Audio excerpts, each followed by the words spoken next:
സമഭാവനയുടെ നിശയുടെ കഴുകും നിളയുടെ ചിരിയ.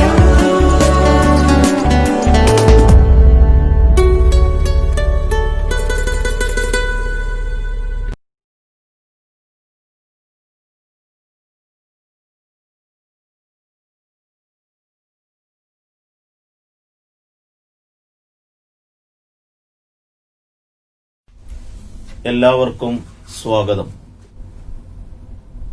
കേരളത്തിലെ പുരോഗമന അധ്യാപക പ്രസ്ഥാനമായ KSTAയുടെ നേതൃത്വത്തിൽ ഈ വരുന്ന LPST പരീക്ഷയ്ക്ക് തയ്യാറെടുത്തുകൊണ്ടിരിക്കുന്ന ഉദ്യോഗാർത്ഥികൾക്കായി നടക്കുന്ന പരിശീലനത്തിനെത്തിയ നിങ്ങളെ ഓരോരുത്തരെയും അഭിവാദ്യം ചെയ്യുന്നതോടൊപ്പം വിജയാശംസകൾ നേരുകയും ചെയ്യുന്നു.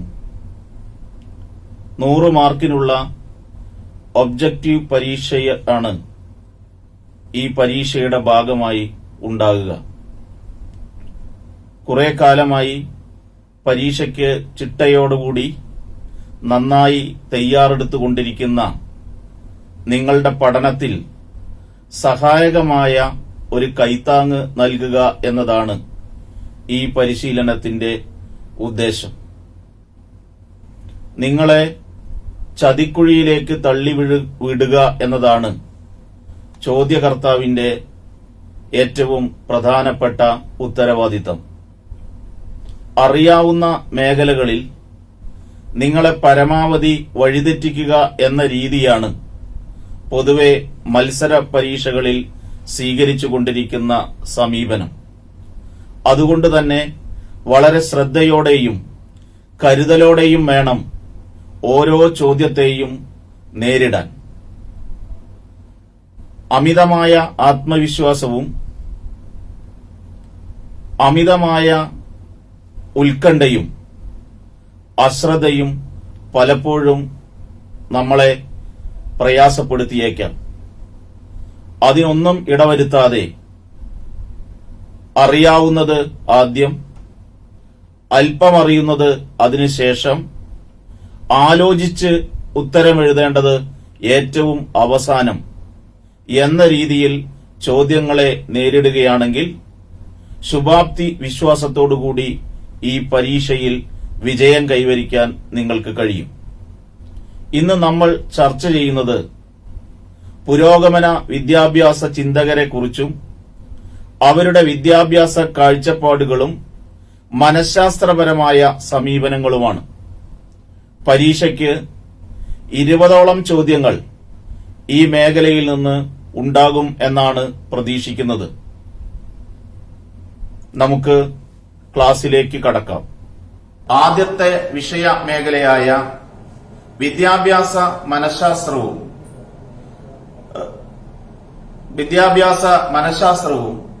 ബോധന ശാസ്ത്രവും ഊന്നിക്കൊണ്ട് പറയാനാണ്, പരീക്ഷയ്ക്ക് ചോദിക്കാൻ സാധ്യതയുള്ള ചില മേഖലകളെ പരിചയപ്പെടുത്താനാണ് ഞാൻ ശ്രമിക്കുന്നത്. സംവാദ രീതിയുടെ പിതാവായി അറിയപ്പെടുന്ന ഗ്രീക്ക് തത്വചിന്തകനായ സോക്രട്ടീസ് പറഞ്ഞതുപോലെ വിദ്യാഭ്യാസം എന്നത് കേവലമായ ഒരു പാത്രം നിറയ്ക്കലല്ല, മറിച്ച് ഒരു ജ്വാല തെളിയിക്കലാണ് എന്ന് ഉറച്ച് വിശ്വസിച്ചുകൊണ്ട് നമുക്ക് ഈ ഭാഗത്തേക്ക് പ്രവേശിക്കാം.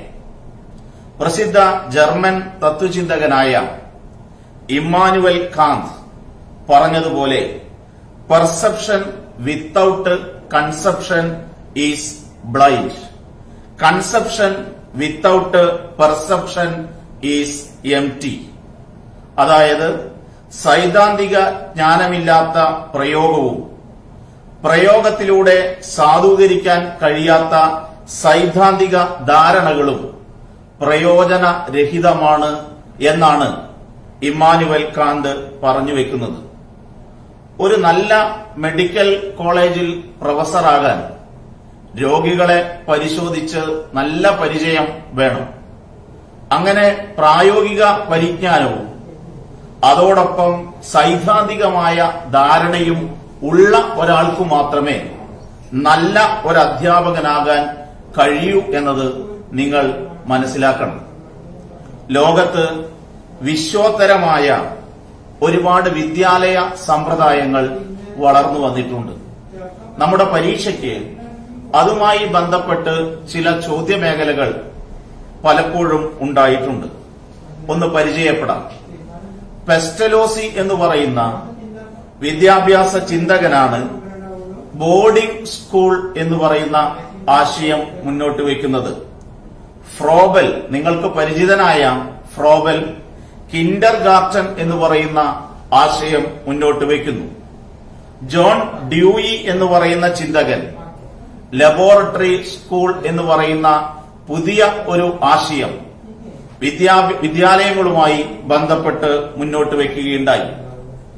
മറിയ മോണ്ടിസോറി ചിൽഡ്രൻസ് ഹൌസ് എന്ന് പറയുന്ന ആശയവും നമ്മുടെ രാഷ്ട്രപിതാവായ മഹാത്മജി ടോൾസ്റ്റോയി ഫാം എന്ന് പറയുന്ന ആശയവും ഇന്ത്യ കണ്ട എക്കാലത്തെയും ബുദ്ധിജീവിയായ രവീന്ദ്രനാഥ ടാഗോർ ശാന്തി നികേതൻ എന്ന് പറയുന്ന പുതിയ വിദ്യാഭ്യാസ സമ്പ്രദായവും ഇംഗ്ലീഷുകാരനായ S Neill Summerhill school എന്ന് പറയുന്ന വിദ്യാലയ രീതിയെക്കുറിച്ചും പ്രതിപാദിച്ചവരാണ്. ഇത്തരത്തിലുള്ള ലോകോത്തര വിദ്യാലയങ്ങളുമായി ബന്ധപ്പെട്ട ചോദ്യങ്ങൾ പലപ്പോഴും പരീക്ഷയ്ക്ക് ഉണ്ടായിട്ടുണ്ട്. നമുക്കറിയാം, ഈ മേഖലയെ നമ്മൾ സമീപിക്കുമ്പോൾ ആദ്യമായി നമ്മുടെ മനസ്സിലെത്തുന്നത് ഒരുപാട് പഠന സിദ്ധാന്തങ്ങളാണ്.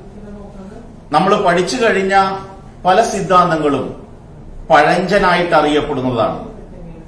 ആ പഴഞ്ചൻ സിദ്ധാന്തങ്ങളെ പരിഷ്കരിച്ചുകൊണ്ട് മൂർച്ച കൂട്ടിക്കൊണ്ട് പുതിയ അത്യാധുനികമായ സിദ്ധാന്തങ്ങൾ ഇന്ന് വിദ്യാഭ്യാസ മേഖലയിൽ നമ്മളെല്ലാവരും പ്രയോഗിച്ചുകൊണ്ടിരിക്കുകയാണ്.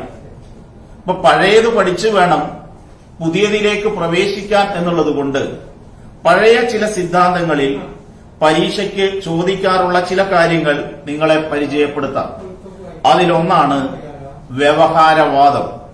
വ്യവഹാരവാദത്തിന്റെ ഉപജ്ഞാതാവായി പൊതുവെ അറിയപ്പെടുന്നത് ജെ.ബി. വാട്സൺ ആണ്. ജെ.ബി. വാട്സൺ തുടങ്ങിവെച്ച വ്യവഹാരവാദം പിന്നീട് പാവ്ലോവ് മുന്നോട്ട് കൊണ്ടുപോവുകയാണ്. പാവ്ലോവിന്റെ അനുബന്ധ സിദ്ധാന്തം വളരെ പ്രധാനപ്പെട്ട ഒന്നാണ്. പാവ്ലോവ് റഷ്യക്കാരനായ വിദ്യാഭ്യാസ ചിന്തകനാണ്. വളർത്തുപട്ടികളിലാണ് അദ്ദേഹം തന്റെ പരീക്ഷണങ്ങൾ നടത്തിയത്. അദ്ദേഹമാണ് പരുവപ്പെടാത്ത ചോദനം, unconditioned stimulus, conditioned stimulus, unconditioned response, conditioned response, neutral response തുടങ്ങിയ ആശയങ്ങൾ വിദ്യാഭ്യാസ മേഖലയിൽ കൊണ്ടുവരുന്നത്. പാവ്ലോവിനെ തുടർന്ന് വരുന്ന തോണ്ടൈക്ക് തന്റെ വളരെ പ്രസിദ്ധമായ ഒരു സിദ്ധാന്തമായ ശ്രമ പരാജയ സിദ്ധാന്തം മുന്നോട്ട് വയ്ക്കുകയാണ്.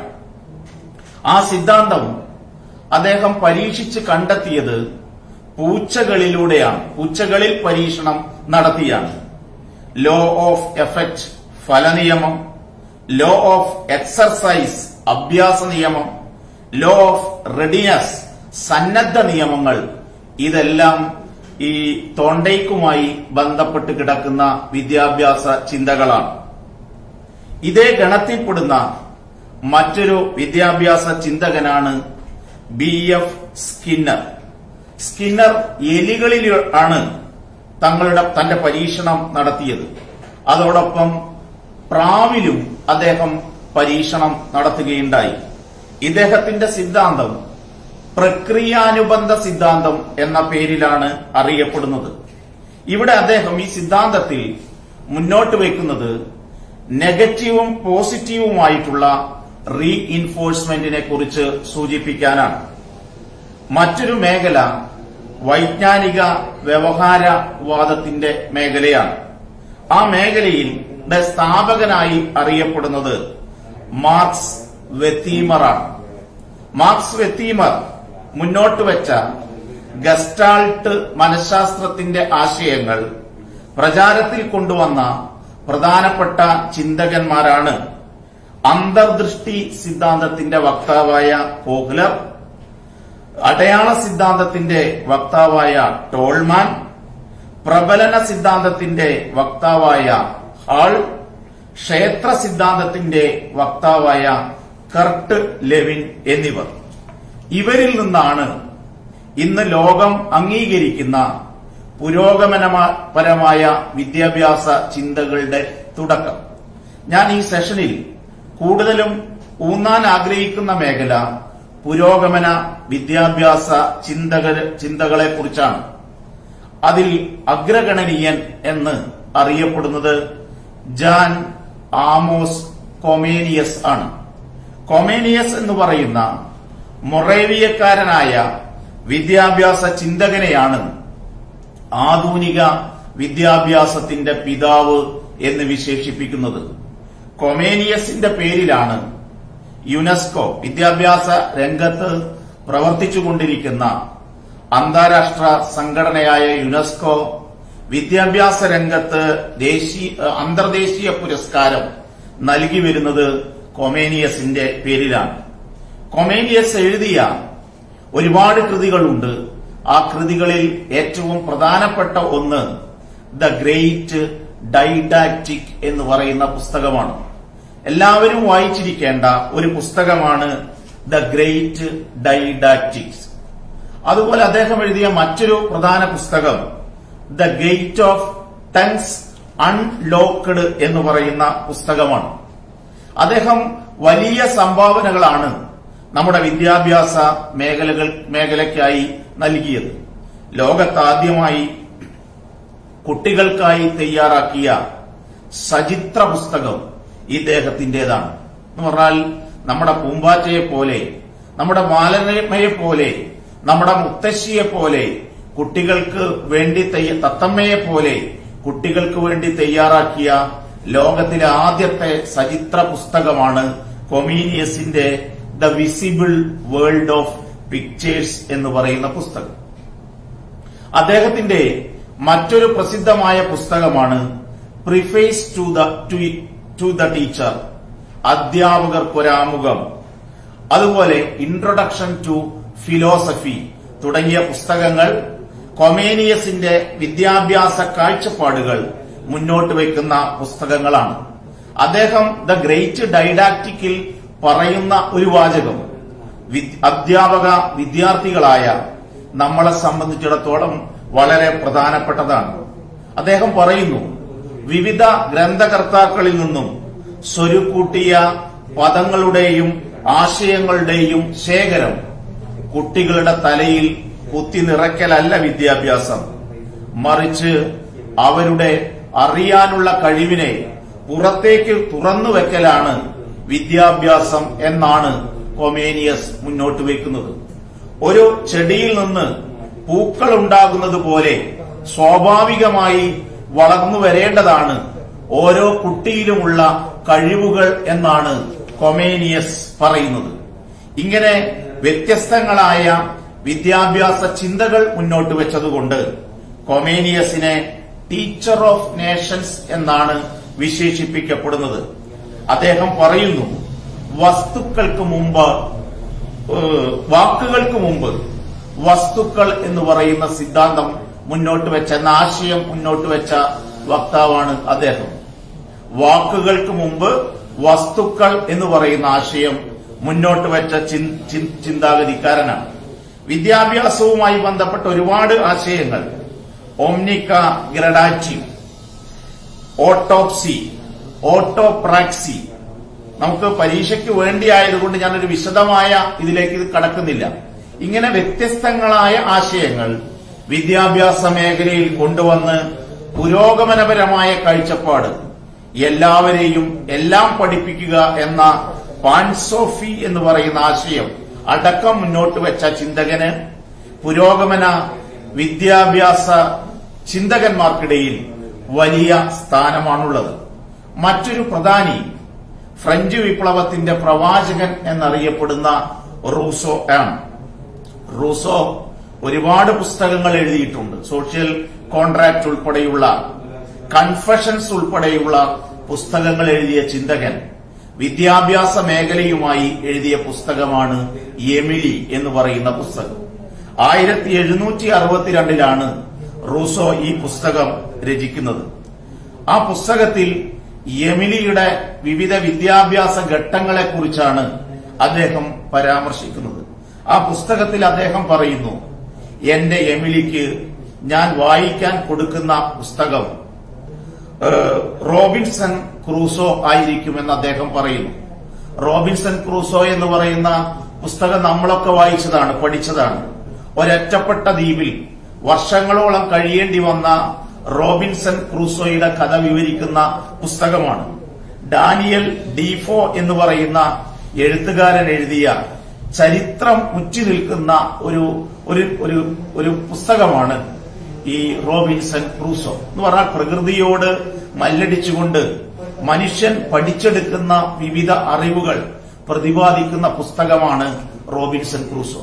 അപ്പൊ എമിലി ആദ്യം വായിക്കേണ്ട പുസ്തകം റോബിൻസൺ ക്രൂസോ ആണ് എന്ന് പറയുക വഴി പ്രകൃതിയുമായി ബന്ധിപ്പിക്കണം കുട്ടികളെ എന്നുള്ള ആശയമാണ് അദ്ദേഹം മുന്നോട്ട് വയ്ക്കുന്നത്. മനുഷ്യൻ ജന്മനാൽ നല്ലവൻ എന്ന് പറയുന്ന ആശയം അദ്ദേഹം മുന്നോട്ട് വയ്ക്കുന്നു. അതുകൊണ്ട് തന്നെ മൈക്കൽ സ്റ്റുവർട്ട് എന്ന് പറയുന്ന ചിന്തകൻ റൂസോയെ വിശേഷിപ്പിക്കപ്പെടുന്നത് വിദ്യാഭ്യാസത്തിലെ കോപ്പർനിക്കസ് എന്നാണ്. ഈ ചോദ്യം പല മത്സര പരീക്ഷകൾക്കും ചോദിച്ചിട്ടുണ്ട്. വിദ്യാഭ്യാസ മേഖലയിലെ കോപ്പർനിക്കസ് എന്ന് വിശേഷിപ്പിക്കപ്പെടുന്ന ചിന്തകൻ റൂസോ എന്നുള്ള ചോദ്യം പരീക്ഷയ്ക്കുണ്ടാകാറുണ്ട്. മറ്റൊന്ന്, ഒരു തരത്തിലുള്ള നെഗറ്റീവ് വിദ്യാഭ്യാസം എന്ന് പറയുന്ന ആശയമാണ് റൂസോ മുന്നോട്ട് വയ്ക്കുന്നത്. ഈ ആശയത്തിലൂടെ അദ്ദേഹം പറയുന്നു, പുസ്തകങ്ങൾ കത്തിച്ചു കളയുക, വിദ്യാലയത്തിന്റെ ഭിത്തികൾ പൊളിക്കുക, ശിശുവിനെ പ്രകൃതിയുടെ മടിയിലേക്ക് ഇട്ടുകൊടുക്കുക, കുട്ടി പ്രകൃതിയിലൂടെ കാര്യങ്ങൾ പഠിക്കണം എന്നുള്ള മഹനീയമായ സങ്കല്പം ഒരക്ഷരാഭ്യാസം പോലും ഇല്ലാത്ത റൂസോ മുന്നോട്ട് വെക്കുകയാണ്. ഔപചാരിക വിദ്യാഭ്യാസം പോലും നേടാത്ത ഒരു ചിന്തകനായിട്ടാണ് റൂസോയെ അറിയപ്പെടുന്നത്. ഇപ്പൊ റൂസോയുമായി ബന്ധപ്പെട്ട ചോദ്യങ്ങൾ പരീക്ഷയ്ക്ക് പ്രതീക്ഷിക്കാവുന്നതാണ്. മറ്റൊരു പുരോഗമന ചിന്തകനാണ് പെസ്റ്റലോസി.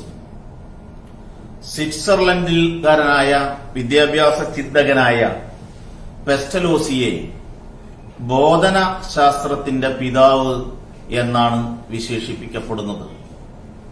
ഇദ്ദേഹം വിദ്യാഭ്യാസത്തിൽ 3H ഫോർമുല മുന്നോട്ട് വയ്ക്കുകയുണ്ടായി.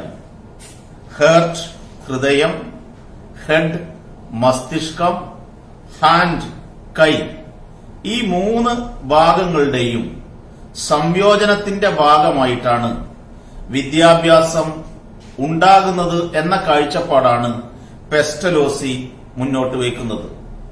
അദ്ദേഹം വ്യത്യസ്തമായ ചില കാഴ്ചപ്പാടുകൾ കൂടി മുന്നോട്ട് വയ്ക്കുന്നു. ശബ്ദത്തിലൂടെ അനുഭവം ആവിഷ്കരിക്കുക, അനുഭവത്തിലൂടെ പ്രതിബിംബങ്ങൾ രൂപീകരിക്കുക, പ്രതിബിംബത്തിലൂടെ ആശയ രൂപീകരണം നടത്തുക തുടങ്ങിയ വലിയ വിദ്യാഭ്യാസ ചിന്തകൾ മുന്നോട്ട് വെച്ച വിഖ്യാതനായ ചിന്തകനാണ് പെസ്റ്റലോസി. പെസ്റ്റലോസിയിൽ നിന്നും അഗസ്റ്റസ് ഫ്രോബലിലേക്ക് നാം പോവുകയാണ്. ജർമ്മനിക്കാരനായ ഫ്രോബലാണ് കളിരീതിയുടെ വക്താവായിട്ട് പറയപ്പെടുന്നത്.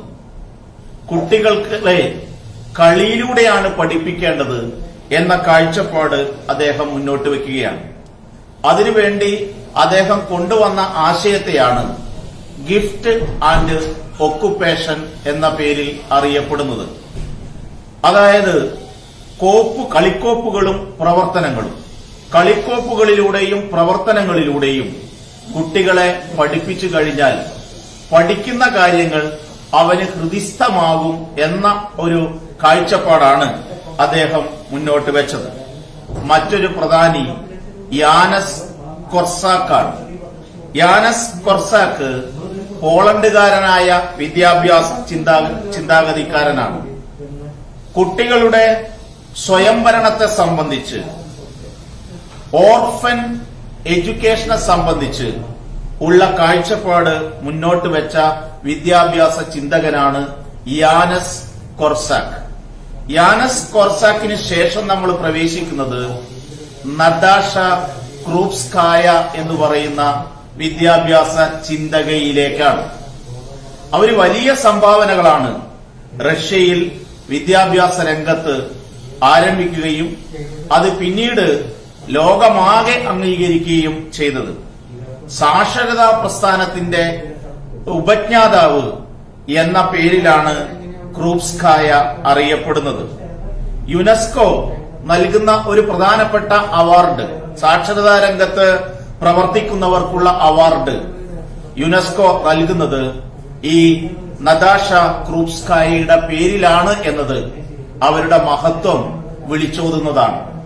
മാത്രവുമല്ല, നമ്മുടെ കേരള ഗ്രന്ഥശാല സംഘത്തിന് 1975 സാക്ഷരതാ രംഗത്ത് പ്രവർത്തിച്ചതിന്റെ ഭാഗമായി ഈ ക്രൂപ്സ്കായയുടെ പേരിലുള്ള അവാർഡ് ലഭിച്ചിട്ടുണ്ട് എന്നുള്ളതും നിങ്ങൾ ഓരോരുത്തരും ഓർത്തിരിക്കേണ്ടതാണ്. വിദ്യാഭ്യാസ ചിന്തകന്മാരിൽ പരാമർശിക്കപ്പെടാതെ പോകാൻ കഴിയാത്ത ഒരു പേരാണ് ജോൺ ഡ്യൂയി എന്ന് പറയുന്ന അമേരിക്കൻ ചിന്തകൻ. ഇദ്ദേഹമാണ് ജീവിത കേന്ദ്രീകൃത വിദ്യാഭ്യാസ രീതിയുടെ വക്താവ്. ലൈഫ് സെന്റേഡ് എഡ്യൂക്കേഷൻ എന്ന ആശയം വിദ്യാഭ്യാസ മേഖലയിൽ മുന്നോട്ട് വെച്ചത് ഇദ്ദേഹമാണ്. ഒരുപാട് പുസ്തകങ്ങൾ വിദ്യാഭ്യാസവുമായി ബന്ധപ്പെട്ട് അദ്ദേഹം എഴുതുകയുണ്ടായി. അതിലെടുത്തു പറയേണ്ട, പരീക്ഷയ്ക്ക് ചോദിക്കാൻ സാധ്യതയുള്ള 2-3 പുസ്തകങ്ങളുടെ പേരുകൾ ഞാൻ സൂചിപ്പിക്കാം. ഒന്ന്, democracy and education. Number 2, my pedagogic creed. Number 3, the child and curriculum. ഒരുപാട് പുസ്തകങ്ങൾ ഇനിയുമുണ്ട്. പക്ഷെ നമുക്ക് സാധ്യതയുള്ള ചില പുസ്തകങ്ങളുടെ പേരുകൾ ഞാൻ സൂചിപ്പിച്ചുള്ളൂ. My pedagogic creed. ഇതിലൂടെ അദ്ദേഹം പറയുന്നത് വിദ്യാഭ്യാസത്തിന്റെ ലക്ഷ്യം എന്ന് പറയുന്നത് അനുഭവങ്ങളുടെ പുനർനിർമ്മാണമാണ് എന്നാണ്. വിദ്യാഭ്യാസത്തിൽ ഒരു പ്രായോഗിക വാദം നടപ്പിലാക്കിയ ചിന്തകനാണ് ഡ്യൂയി. ഡ്യൂയിയിൽ നിന്നും നമ്മുടെ രാഷ്ട്രപിതാവായ മഹാത്മാഗാന്ധിയിലേക്ക് നാം എത്തുകയാണ്. മോഹൻദാസ് കരംചന്ദ് ഗാന്ധി നമ്മളെ സംബന്ധിച്ചിടത്തോളം രാഷ്ട്രപിതാവും ഇന്ത്യൻ സ്വാതന്ത്ര്യ സമരത്തിന്റെ ധീരനായ നേതാവും മാത്രമല്ല, വിദ്യാഭ്യാസ രംഗത്ത് വലിയ സംഭാവനകൾ നൽകിയ ഒരു വിദഗ്ധൻ കൂടിയാണ്. ഗാന്ധിജി തന്നെ ഒരിക്കൽ ഹരിജനിൽ എഴുതുകയുണ്ടായി, ഞാൻ ഇന്ത്യക്ക് വേണ്ടി ചെയ്ത സംഭാവനകളിൽ ഏറ്റവും മികച്ചതായി ഞാൻ ഇഷ്ടപ്പെടുന്നത് വിദ്യാഭ്യാസ രംഗത്ത് ഞാൻ ഉയർത്തിവിട്ട ചിന്തകളാണ് എന്നുള്ളത്. വാർധ വിദ്യാഭ്യാസ പദ്ധതി അദ്ദേഹത്തിന്റെ ഏറ്റവും പ്രധാനപ്പെട്ട ആശയമാണ്. പല പേരുകളിലാണ് അത് അറിയപ്പെടുന്നത്. നൈ താലിം പോലുള്ള പേരിലാണ് ഇത് അറിയപ്പെടുന്നത്. 1937 ഇതിന്റെ ആരംഭം.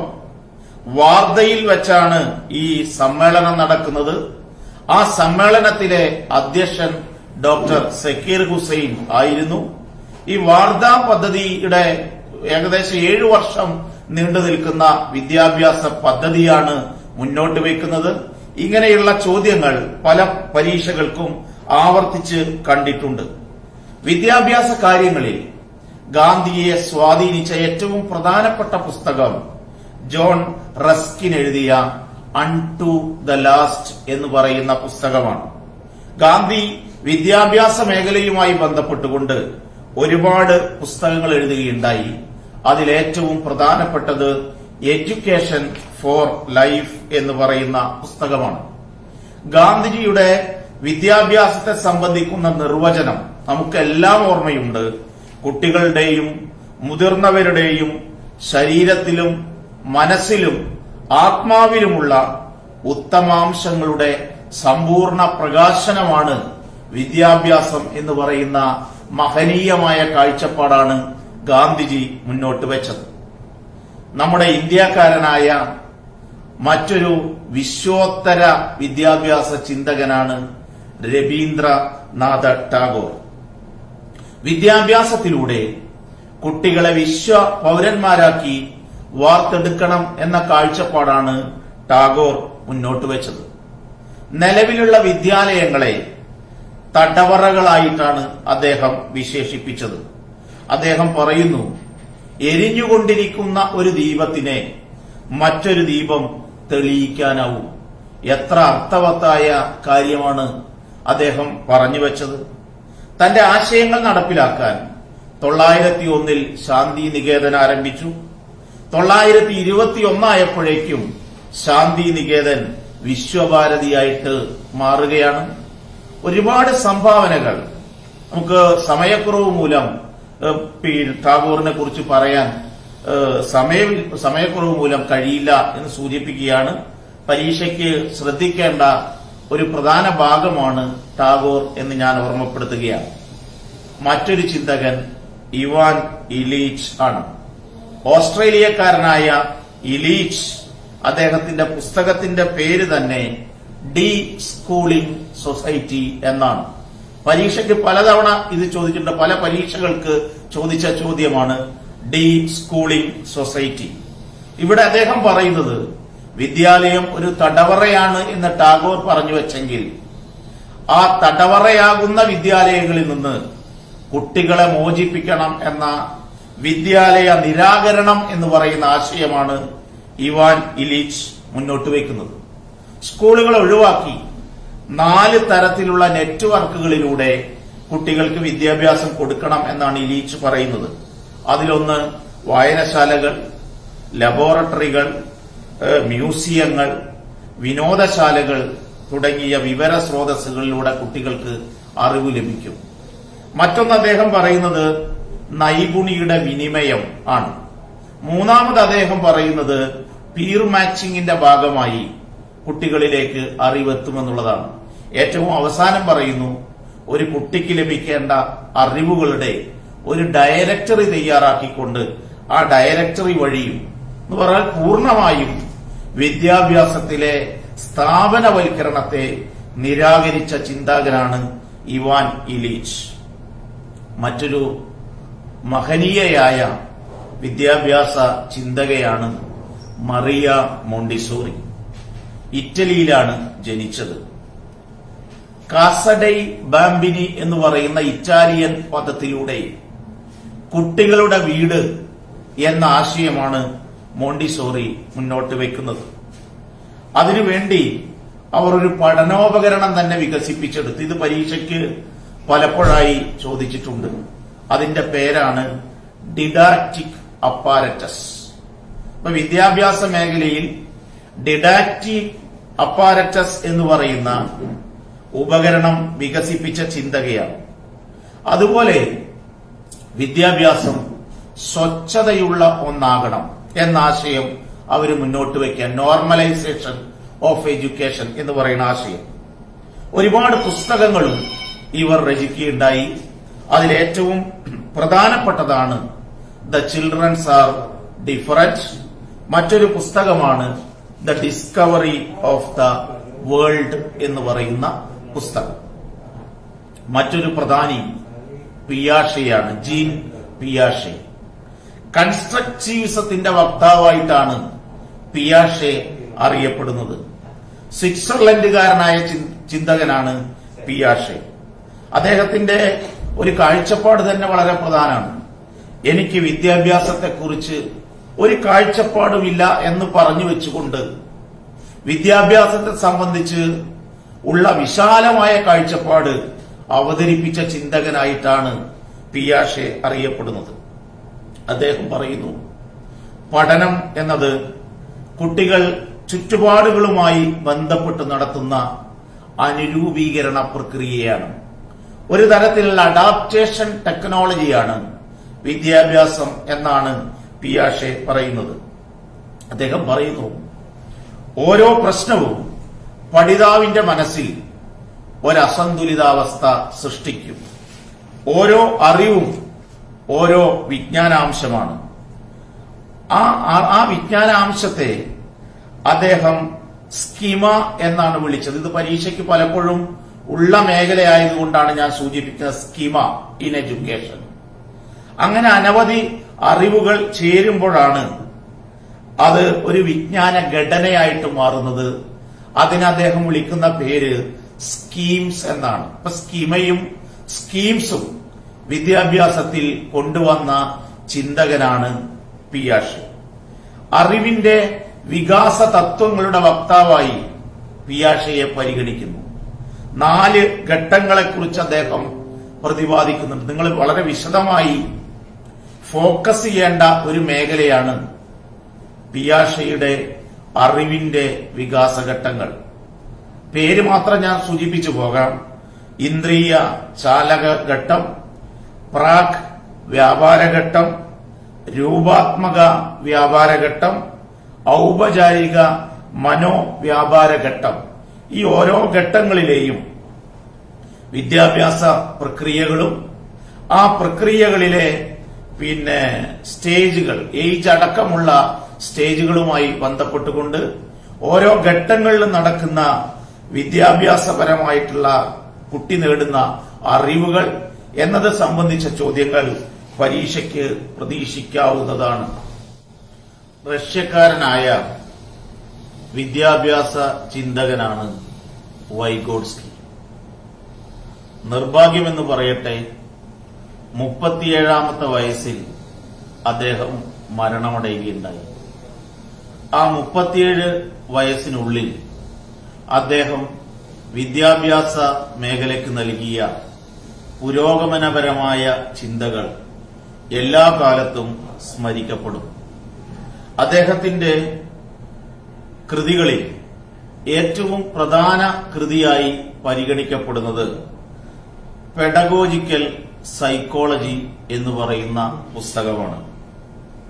അദ്ദേഹത്തിന്റെ ഏറ്റവും സംഭാവന നൽകിയ മേഖല സോഷ്യൽ കൺസ്ട്രക്റ്റിവിസം എന്ന് പറയുന്ന മേഖലയാണ്. കുട്ടിക്ക് 2 തരം മാനസിക ധർമ്മങ്ങൾ നിർവഹിക്കാനുണ്ട് എന്ന് അദ്ദേഹം പറയുന്നു. ആദ്യത്തെ മാനസിക ധർമ്മത്തെ ലോവർ മെന്റൽ ഫങ്ഷൻസ് എന്നാണ് അദ്ദേഹം വിശേഷിപ്പിക്കുന്നത്, താഴ്ന്ന മാനസിക ധർമ്മങ്ങൾ. രണ്ടാമത്തെ ധർമ്മങ്ങളെ HMS എന്ന് വിശേഷിപ്പിക്കപ്പെടുന്നു, ഹയർ മെന്റൽ ഫങ്ഷൻസ്, ഉയർന്ന മാനസിക ധർമ്മങ്ങൾ. ഇദ്ദേഹത്തിന്റെമായി ബന്ധപ്പെട്ട് പരീക്ഷയ്ക്ക് കൂടുതൽ തവണ ചോദിച്ചിട്ടുള്ള ചോദ്യം സോണൽ ഓഫ് പ്രോക്സിമൽ ഡെവലപ്മെന്റ് എന്ന് പറയുന്ന ആശയമാണ്. വികസനത്തിന്റെ സമീപസ്ഥ മണ്ഡലം എന്ന് പറയുന്ന ആശയം. ഓരോ കുട്ടിക്കും കുട്ടി എത്തി നിൽക്കുന്ന കറന്റ് ലെവൽ, അതുപോലെ തന്നെ മറ്റുള്ളവരുടെ സഹായത്തോടു കൂടി കുട്ടിക്ക് എത്തിച്ചേരാൻ കഴിയുന്ന ഒരു പൊട്ടൻഷ്യൽ ലെവൽ. ഇപ്പോ current level, potential level, ZPD തുടങ്ങിയ ആശയങ്ങൾ വിദ്യാഭ്യാസത്തിൽ കൊണ്ടുവന്ന ചിന്തകനായിട്ടാണ് വൈഗോട്സ്കി അറിയപ്പെടുന്നത്. അദ്ദേഹത്തിന്റെ മരണശേഷം അദ്ദേഹത്തിന്റെ സമ്പൂർണ്ണ കൃതികൾ പിന്നീട് പ്രസിദ്ധീകരിക്കുകയുണ്ടായി. ആ സമ്പൂർണ്ണ കൃതികൾക്ക് ആമുഖമെഴുതിയ വിദ്യാഭ്യാസ ചിന്തകനാണ് അമേരിക്കക്കാരനായ ജെറോം എസ് ബ്രൂണർ. ലോകം കണ്ട മറ്റൊരു പ്രസിദ്ധനായ ചിന്തകനായ ബ്രൂണർ എങ്ങനെ പഠിക്കാം എന്ന് പഠിപ്പിക്കലാണ് പഠനം എന്ന് പറഞ്ഞു വെക്കുന്നു. എങ്ങനെ പഠിക്കാം എന്ന് പഠിപ്പിക്കലാണ് പഠനം എന്ന് പറഞ്ഞുകൊണ്ട് തുടങ്ങുന്ന ബ്രൂണർ പാഠ്യപദ്ധതിയുമായി ബന്ധപ്പെട്ടുകൊണ്ട് ചില ആശയങ്ങൾ മുന്നോട്ട് വെച്ചിട്ടുണ്ട്. നമ്മുടെ പരീക്ഷയ്ക്ക് പലപ്പോഴും ചോദിക്കാറുള്ള ഒരു ചോദ്യ ഭാഗം ഇതാണ്. നമ്മൾ പറയാറുള്ള സ്പൈറൽ അറേഞ്ച്മെന്റ് ഓഫ് കരിക്കുലം, സർപ്പിള രീതി എന്ന് പറയുന്ന ആശയം ഇദ്ദേഹം മുന്നോട്ട് വെച്ചതാണ്. സ്പൈറൽ കരിക്കുലം വളരെ പ്രധാനപ്പെട്ട ഒരു കരിക്കുലം സ്ട്രാറ്റജിയാണ്. അദ്ദേഹം പറയുന്നു, ബുദ്ധിവികാസത്തിന്റെ സുവർണ താക്കോലാണ് ഭാഷ എന്ന് പറയുന്നത്. ഭാഷയ്ക്കാണ് അദ്ദേഹം വലിയ പ്രാധാന്യം കൊടുക്കുന്നത്. അദ്ദേഹം മറ്റൊരു പ്രധാനപ്പെട്ട ആശയം മുന്നോട്ട് വയ്ക്കുന്നത് സ്കാനിംഗ് ഇൻ എഡ്യൂക്കേഷൻ എന്ന ആശയമാണ്. പലതരത്തിലുള്ള സ്കാനിങ്ങുകളെ കുറിച്ച് വിദ്യാഭ്യാസ മേഖലയിൽ ഈ ആശയം പറയുന്നത്, നിങ്ങൾക്കൊരു ചോദ്യം ചോദിക്കുമ്പോൾ സ്കാനിംഗ് എന്ന് പറയുന്നത് ആര് മുന്നോട്ട് വെച്ചതാണെന്ന് ചോദിക്കുമ്പോൾ ഉടനെ നിങ്ങളുടെ മനസ്സിലേക്ക് ബ്രൂണർ എന്ന് പറയുന്ന ചിന്തകന്റെ പേരെത്താനാണ് ഞാൻ പറയുന്നത്. അദ്ദേഹം എഴുതി ഈ ആശയങ്ങളൊക്കെ വെച്ചുകൊണ്ട് അദ്ദേഹം ഒരുപാട് പുസ്തകങ്ങൾ എഴുതുകയുണ്ടായി. അതിലേറ്റവും പ്രധാനപ്പെട്ട പുസ്തകമാണ് ദ കൾച്ചർ ഓഫ് എഡ്യൂക്കേഷൻ എന്ന് പറയുന്ന പുസ്തകം. വിമർശനാത്മക ബോധനശാസ്ത്രത്തിന്റെ പിതാവായി അറിയപ്പെടുന്ന ചിന്തകനാണ് പൗലോ ഫ്രയർ. ബ്രസീലുകാരനായ വിദ്യാഭ്യാസ ചിന്തകനാണ് പൗലോ ഫ്രയർ. വിദ്യാഭ്യാസത്തെ ഒരു രാഷ്ട്രീയ പ്രവർത്തനമായി കാണുകയാണ് അദ്ദേഹം.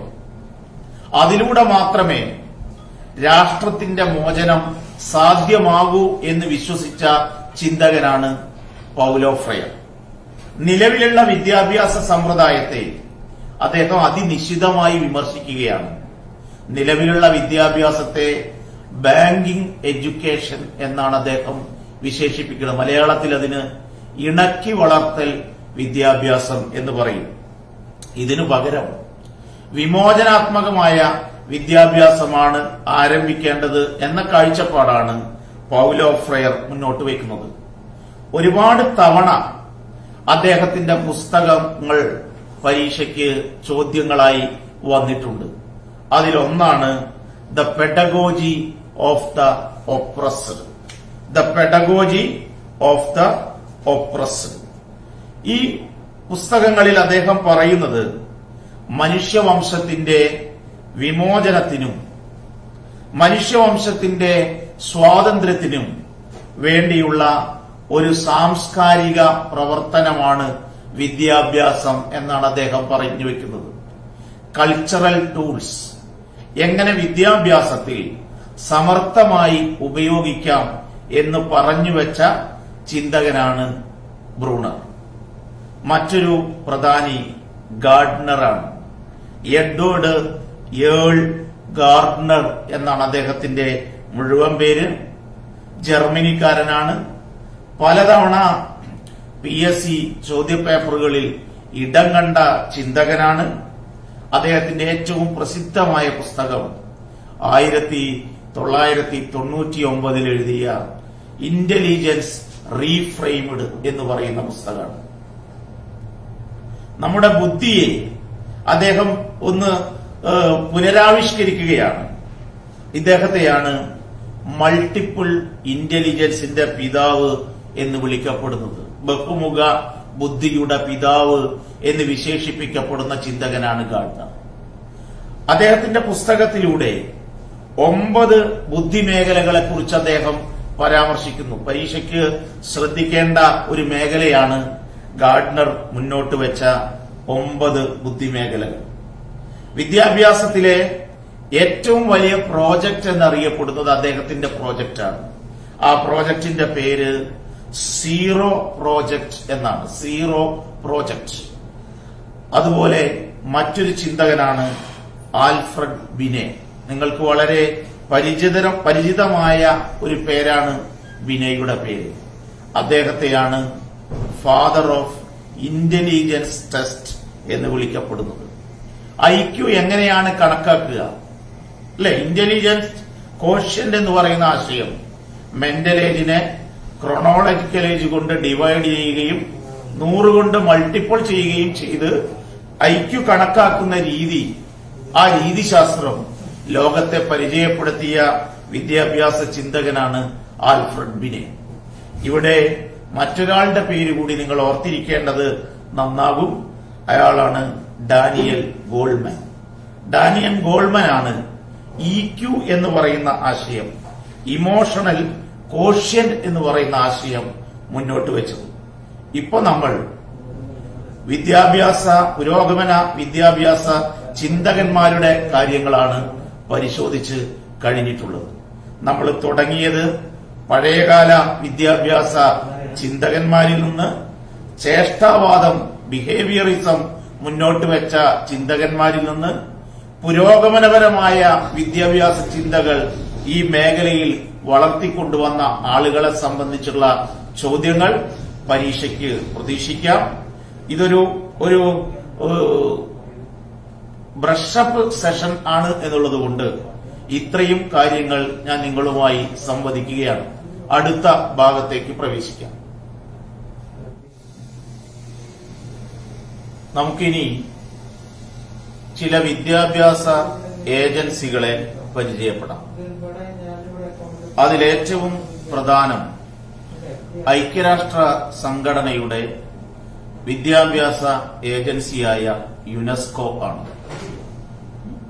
പഠിച്ചുകൊണ്ടിരിക്കുന്ന സമൂഹം എന്നതാണ് യുനെസ്കോയുടെ വിദ്യാഭ്യാസ ആശയം എന്ന് പറയുന്നത്. വിദ്യാഭ്യാസത്തിൽ 4 പില്ലറുകൾ ഉണ്ടാകും എന്നാണ് യുനെസ്കോ വിചക്ഷണം ചെയ്യുന്നത്. അതിലൊന്ന് ലേണിംഗ് ടു ലിവ് ടുഗദർ, ഒന്നിച്ചു ജീവിക്കാൻ പഠിക്കുക. രണ്ടാമത്തേത് ലേണിംഗ് ടു നോ, അറിയാൻ പഠിക്കുക. മൂന്നാമത്തേത് ലേണിംഗ് ടു ഡു, പ്രവർത്തിക്കാൻ പഠിക്കുക. നാലാമത്തെ വിദ്യാഭ്യാസത്തിലെ തൂണായി യുനെസ്കോ വിശേഷിപ്പിക്കപ്പെടുന്നത് ലിവിംഗ് ടു ബി, സ്വത്വം തിരിച്ചറിയുക. ഈ 4 വിദ്യാഭ്യാസത്തിന്റെ തൂണുകളിൽ യുനെസ്കോ ഏറ്റവും കൂടുതൽ പ്രാധാന്യം കൊടുക്കുന്ന തൂൺ എന്ന് പറയുന്നത്, ആശയം എന്ന് പറയുന്നത് ലേണിംഗ് ടു ലിവ് ടുഗദർ എന്ന് പറയുന്ന ആശയമാണ്. ഒന്നിച്ചു ജീവിക്കാൻ പഠിക്കുക എന്ന് പറയുന്ന ആശയം. വിദ്യാഭ്യാസവുമായി ബന്ധപ്പെട്ടുകൊണ്ട് ഉണ്ടായിട്ടുള്ള ചില നിയമങ്ങൾ പരീക്ഷാ പേപ്പറുകളിൽ ഇടം തേടിയിട്ടുണ്ട്. അതിലൊന്ന് PWD ആക്ട് ആണ്, person with disabilities act. 1995 PWD act നിലവിൽ വരുന്നത്. പൈഡ് എന്ന് പറയുന്ന ഒരു പ്രോജക്റ്റ് ഈ മേഖലയിൽ പ്രവർത്തിക്കുന്നുണ്ട്. Project integrated education for the disabled എന്നാണ് ഈ പ്രോജക്റ്റ് അറിയപ്പെടുന്നത്. ഇത് നിലവിൽ വന്നത് 1987 വിദ്യാഭ്യാസവുമായി ബന്ധപ്പെട്ട് നാം ഓർത്തിരിക്കേണ്ട ഏറ്റവും പ്രധാനപ്പെട്ട ഒരു നിയമമാണ് വിദ്യാഭ്യാസ അവകാശ നിയമം. 86 ഭരണഘടനാ ഭേദഗതി പ്രകാരമാണ് വിദ്യാഭ്യാസ അവകാശ നിയമം നിലവിൽ വരുന്നത്. ആർട്ടിക്കിൾ 21A പ്രകാരമാണ് ഈ വകുപ്പ് രൂപം കൊള്ളുന്നത്. 2010 ഏപ്രിൽ 1 മുതലാണ് ഈ നിയമത്തിന് പ്രാബല്യമുണ്ടാകുന്നത്. 2009 ഓഗസ്റ്റിലാണ് ഇത് പാർലമെന്റിൽ അവതരിപ്പിക്കുന്നത്. ഈ നിയമപ്രകാരം 6 വയസ്സിനും 14 വയസ്സിനും ഇടയിലുള്ള കുട്ടികൾക്ക് നിർബന്ധിതവും സൗജന്യവുമായ വിദ്യാഭ്യാസം ഉറപ്പുവരുത്തണം എന്നാണ് പറയുന്നത്.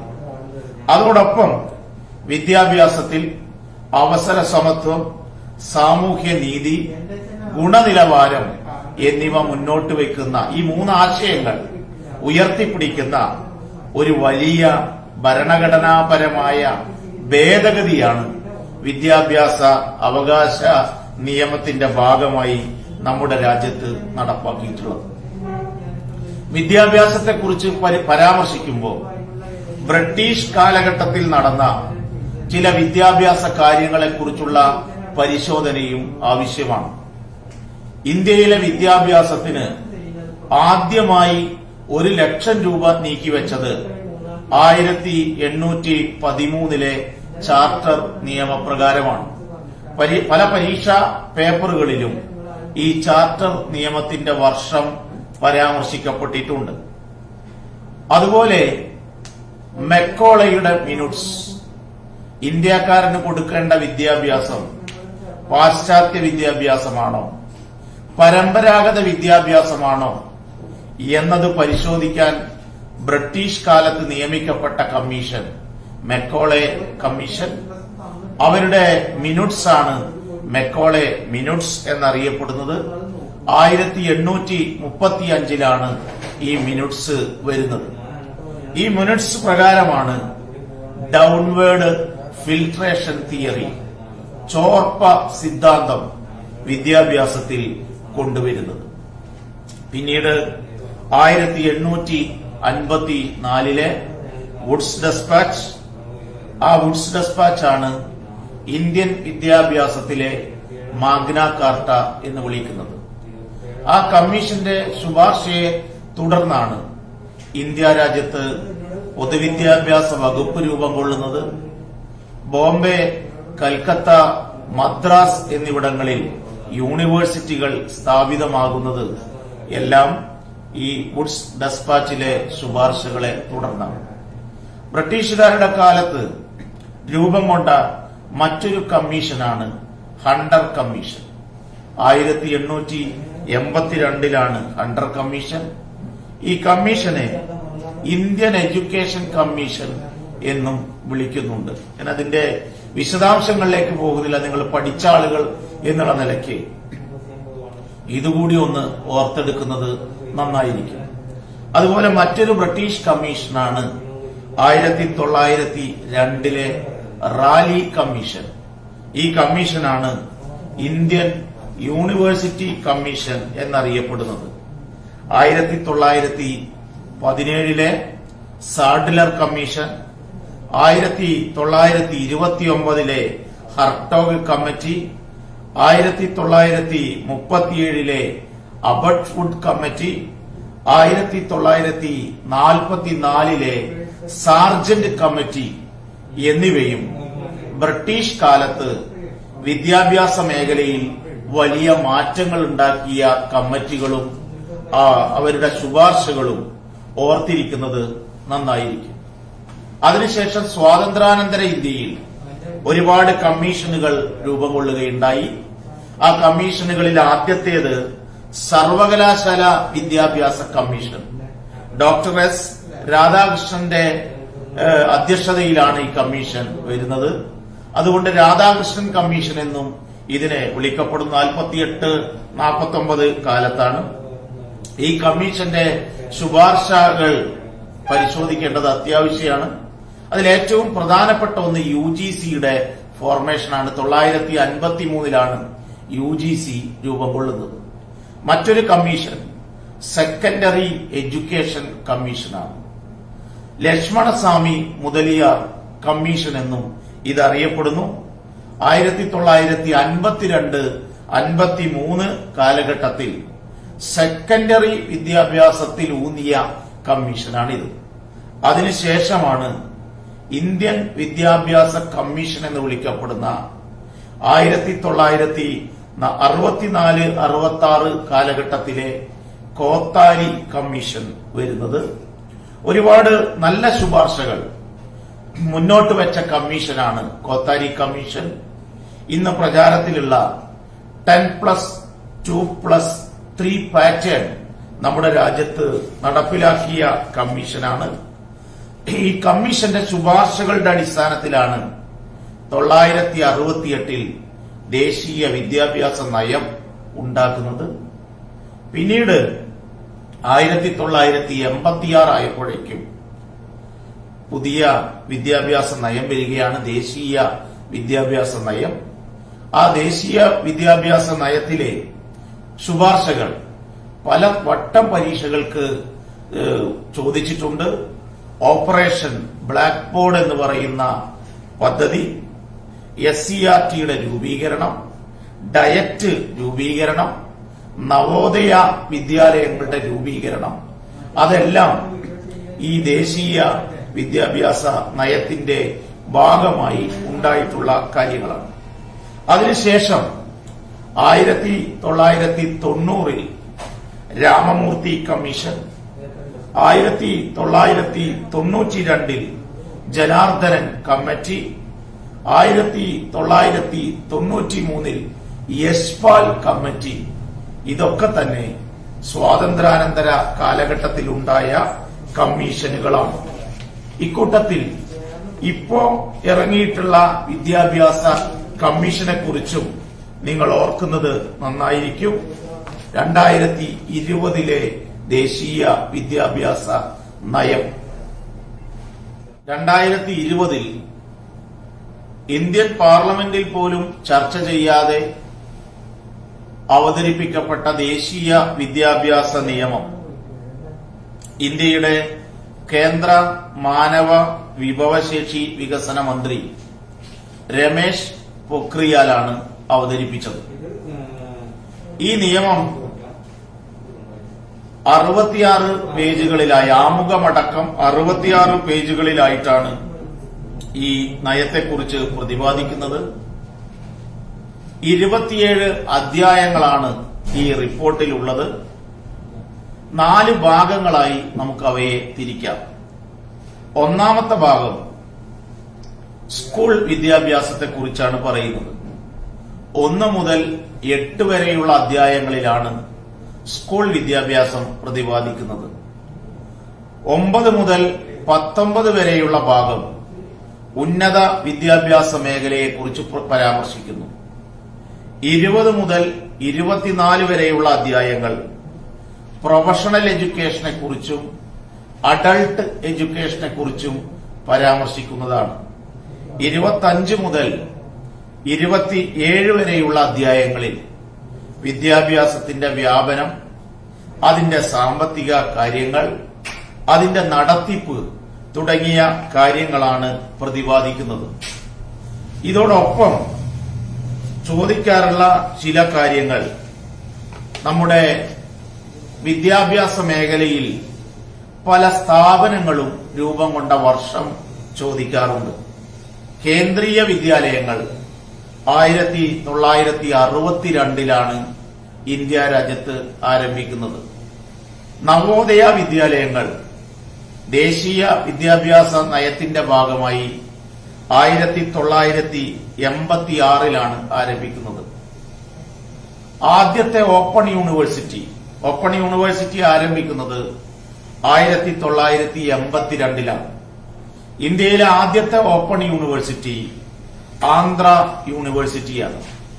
പിന്നീട് ഇന്ത്യയിലെ ഏറ്റവും വലിയ ഓപ്പൺ യൂണിവേഴ്സിറ്റിയായ ഇഗ്നോ രൂപം കൊണ്ടത് 1985 ഇന്ത്യയിലെ വിദ്യാഭ്യാസ ചാനലാണ് ഗ്യാൻ ദർശൻ. നമ്മുടെ വിക്ടേഴ്സിനെ പോലുള്ള ചാനൽ ഗ്യാൻ ദർശൻ 2001 ഇത് രൂപം കൊള്ളുന്നത്. DPEP 1994 ആരംഭിച്ചത്. കേരളത്തിൽ DPEP ആരംഭിച്ചത് 1995 ആദ്യമായി DPEP ആരംഭിച്ച സംസ്ഥാനം ഉത്തർപ്രദേശിലാണ്. ദേശീയ സാക്ഷരതാ മിഷൻ നിലവിൽ വരുന്നത് 1988 അതുപോലെ വിദ്യാഭ്യാസ ആവശ്യങ്ങൾക്കായി ഇന്ത്യ വിക്ഷേപിച്ച ഉപഗ്രഹമാണ് എഡ്യൂസാറ്റ്.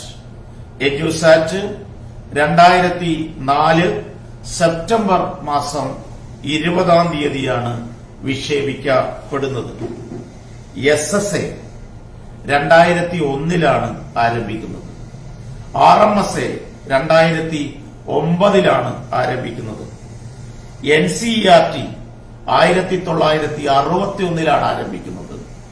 SCERT 1994 ആരംഭിക്കുന്നത്.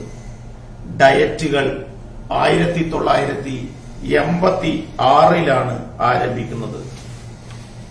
ഇങ്ങനെ വിദ്യാഭ്യാസ മേഖലയുമായി ബന്ധപ്പെട്ട ചില വർഷങ്ങൾ പരീക്ഷയ്ക്ക് ചോദിക്കാറുണ്ട്.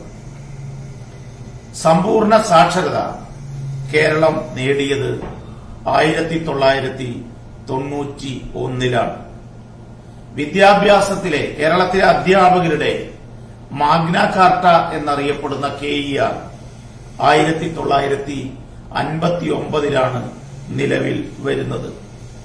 വിദ്യാഭ്യാസത്തെ കൺകറന്റ് ലിസ്റ്റിൽ ഉൾപ്പെടുത്തിയ വർഷം 1979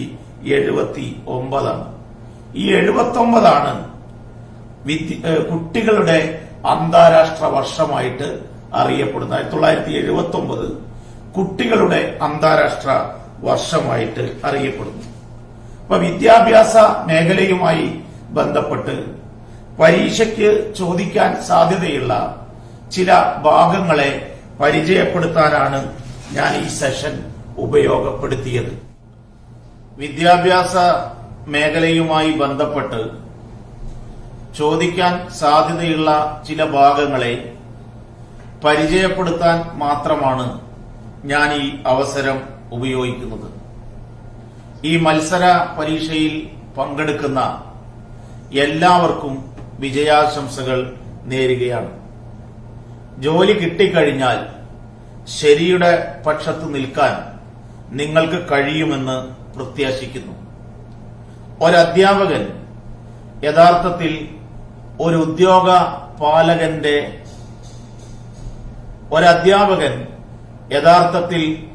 ഉദ്യാന പാലകന്റെ ചുമതലയിലേക്കാണ് മാറേണ്ടത്. തന്റെ പൂന്തോട്ടത്തിലുള്ള നല്ല പൂക്കളെ മാത്രമല്ല, നല്ല ചെടികളെ മാത്രമല്ല, പുഴുക്കുത്തേറ്റ പൂക്കളെയും ചെടികളെയും സംരക്ഷിക്കാനും അവനെ നന്നാക്കി വളർത്തിയെടുക്കാനുമുള്ള ഉത്തരവാദിത്വവും ഒരധ്യാപകന് ഉണ്ട്. ആ കടമ നിറവേറ്റാൻ നിങ്ങൾക്ക് കഴിയുമെന്ന് ആശിക്കുകയാണ്. അതോടൊപ്പം സ്വാമി വിവേകാനന്ദൻ പറഞ്ഞതുപോലെ കുട്ടികളുടെ കണ്ണിലൂടെ കാണാനും അവന്റെ കാതിലൂടെ കേൾക്കാനും അവന്റെ മനസ്സിലൂടെ ചിന്തിക്കാനും കഴിയുന്നവനാണ് നല്ല അധ്യാപകൻ എന്ന് നിങ്ങളെ ഓർമ്മപ്പെടുത്തിക്കൊണ്ട് ഒരിക്കൽ കൂടി വിജയാശംസകൾ നേർന്ന് അവസാനിപ്പിക്കുന്നു.